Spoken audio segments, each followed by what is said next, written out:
প্রিয় শিক্ষার্থীবৃন্দ, আমরা আজকে যে বিষয়টি নিয়ে আলোচনা করব সেটি হলো মাইটোকন্ড্রিয়া। মাইটোকন্ড্রিয়া, আমার হাতে যেই অঙ্গাণুটি দেখতে পাচ্ছ সেটা হলো একটি কোষের মাইটোকন্ড্রিয়া।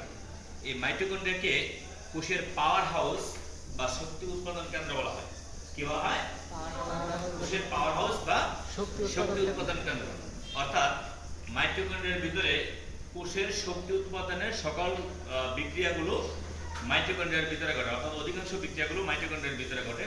যেমন গ্লাইকোলাইসিস, ক্রেবস চক্র, ইলেকট্রন ট্রান্সপোর্ট সিস্টেম, এই প্রক্রিয়াগুলো, অ্যাসিডাল-কোয়ের সৃষ্টি, ইলেকট্রন ট্রান্সপোর্ট সিস্টেম, এই প্রক্রিয়াগুলোর অধিকাংশগুলোই মাইটোকন্ড্রিয়ার ভিতরে ঘটে বিধায় মাইটোকন্ড্রিয়াকে কোষের পাওয়ার হাউস বা শক্তি উৎপাদন কেন্দ্র বলা হয়। এখন আমার হাতে যে মাইটোকন্ড্রিয়াটি তোমরা দেখতে পাচ্ছ সেটাতে দেখতে পাচ্ছ যে তোমাদের মাইটোকন্ড্রিয়ার ভিতরের সকল অংশগুলো দেখানো যাচ্ছে। এখানে দেখো বাহিরের মেমব্রেন, মাইটোকন্ড্রিয়া হলো দুই স্তর বিশিষ্ট মেমব্রেন দ্বারা আবৃত। বাহিরের মেমব্রেনটা হলো মসৃণ। বাইরের মেমব্রেনটা কিরকম? মসৃণ, কোনো খাঁজ নেই, ভাঁজ নেই।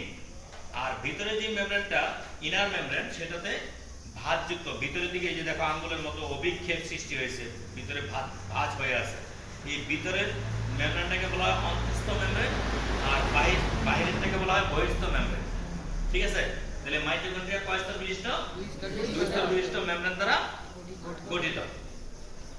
এবার এই যে মাইটোকন্ড্রিয়ার ভিতরে যেই ভাঁজগুলো, অর্থাৎ ইনার মেমব্রেনটা ভিতরের দিকে যে খাঁজগুলো তৈরি হয়েছে, এই খাঁজগুলোকে বলা হয় ক্রিস্টি। কি বলা হয়? ক্রিস্টি বলা হয়। আর ক্রিস্টির গায়ে গায়ে যে রাইবোজোম অণুগুলো আছে, এগুলো এটিপি সংশ্লেষণ করে। এই কারণে এগুলোকে এটিপি সিনথেসিস অঙ্গাণু বলা হয়। এগুলোকে কি বলা হয়?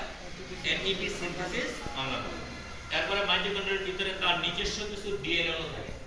নিজস্ব ডিএনএ অণু থাকে। মাইটোকন্ড্রিয়ার ভিতরের যে অন্তঃস্থ মেমব্রেন দ্বারা আবৃত ভিতরের যে অর্ধতরল গাঢ় জলীয় অংশ, ওইটাকে কি বলা হয়? ম্যাট্রিক্স।